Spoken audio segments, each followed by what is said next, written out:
Direction Lodi aujourd'hui. RS4 ou RS6? Excellent! Excellent! Attends, un peu plus couvert. J'espère que ce soir pour la nocturne ça sera cool.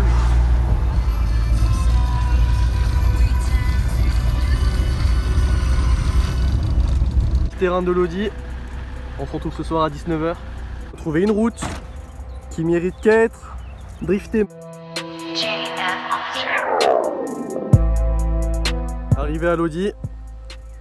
Piste ouverte de 19 h à 23 h pour ce soir.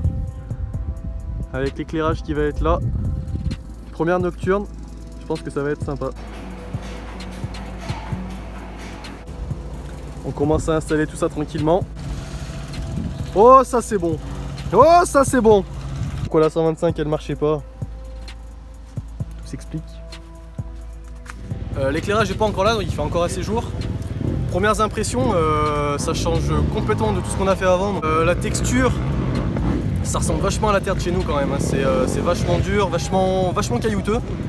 Je doute que la piste a été refaite à 100%. La partie de devant avec la table, le grand virage, ça c'est toujours nickel parce que la terre est un peu différente ici. Vachement différent, les sauts sont vachement petits, vachement resserrés, c'est peut-être un petit peu typé SX vraiment facile. Donc on a hâte que l'éclairage soit allumé et qu'on puisse rouler de nuit. Je pense que c'est plutôt ça qui fait la réputation de Lodi, rouler de nuit. Parce que c'est un truc qu'on ne trouve pas de partout, donc ça c'est sympa. Donc voilà, on se retrouve tout à l'heure.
Bon voilà, entraînement de Lodi terminé, entraînement nocturne, il est 23 h 30.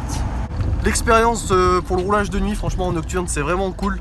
Ça met dans une bonne dynamique pour rouler, pour s'entraîner. Le fait de rouler sous les projecteurs et tout, c'est vraiment cool. Donc après au niveau de la piste, elle était soi-disant refaite. C'est ce qui était écrit sur Facebook. Au bout du 2-3e tour, déjà ça commençait vraiment à être sec. La texture, ça a vraiment... Hein, et les cailloux, il y a vraiment pas mal de caillasses. Une fois qu'on a goûté à Dorno, Tobiano, c'est différent. On a l'impression d'être à Saint-Barthélemy pour ceux qui sont de la région Rhône-Alpes. C'est vraiment la partie basse de Saint-Barthélemy en fait. Un petit peu de sable, assez meuble à un endroit qu'on s'est trempé. Et tout le reste du terrain, c'est vraiment béton. C'est cool, le tracé est cool. À partir de 8 h 30, ça commençait déjà à fumer. Mais après, voilà, c'est plus l'expérience qui fait que Lodi ce soit cool.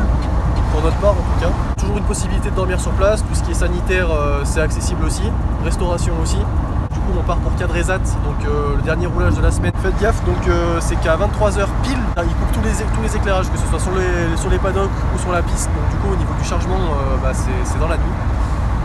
Donc voilà, le petit détail. Ah, il n'y a pas d'électricité. À Cadrezat? Non. Ah oui, et à Lodi du coup il n'y a pas d'électricité. Si jamais camping-car ça passe, et puis si jamais vous n'avez pas d'électricité ou de groupe électrogène ou quoi, il n'y a pas d'électricité. Donc Lodi plutôt sympa, c'est peut-être un terrain à faire en premier pour donner un avant-goût de l'Italie, mais une fois après avoir goûté la texture d'Orno et Ottobiano, on redescend un petit peu. Donc voilà, on se tient au courant pour demain. A plus, salut.